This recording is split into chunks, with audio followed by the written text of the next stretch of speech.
Been made about the fashion choices of President-elect Obama and his wife Michelle. Mrs. Obama recently made headlines on election night for her fashion-forward red and black dress. Presidents and especially first ladies have often been fashion leaders, with many Americans taking their stylistic cues from them. Style Magazine's contributing editor Rachel Zalis joins us now to discuss all this. Rachel, good to have you with us. How are you?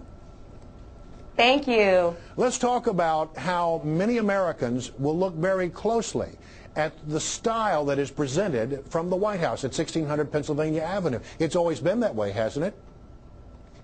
Always. I mean, throughout history, people have looked to the president and the first lady to see, not just the policies they're making, but the clothes they're choosing. And, I would say starting back to Jackie O is, the first time we really saw a first lady being the first fashionista. And Michelle Obama is taking that cue and running with it. Back to Jackie O, it was very much about the pillbox hats and the sheath dresses. Then we saw, Laura Bush, Barbara Bush, Nancy Reagan. They all brought their own style sensibility to the White House, whether it was oversized pearls or very elegant dresses from high-end designers. And I think Michelle Obama, we're really seeing that perfect mix of, some high-end designers, like the Narciso Rodriguez dress she wore, right when he was, confirmed as President of the United States, to very, lower end, like J. Crew and, things like that that are really selling off the shelves now. The floral dress she wore on The View, the White House black market, was $149, and it's sold out.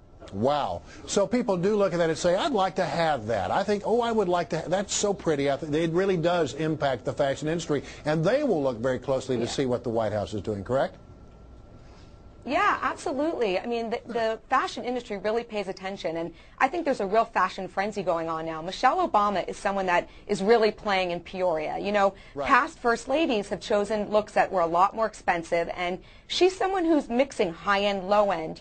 She put this Chicago-based designer, Maria Pinto, on the map, wearing a lot of her dresses, but then she puts her own spin on it, whether it's a floral brooch or a belt that she adds. So I definitely think, people are going to be clamoring to dress her, but also dress like her. And, the same with Barack Obama. He's brought a real sense of his own personality, his own flair in the choices he's made in his looks. And we've seen that in presidents past as well. All right. We're going to have to leave it right there. Thank you very much, Rachel. Good to have you.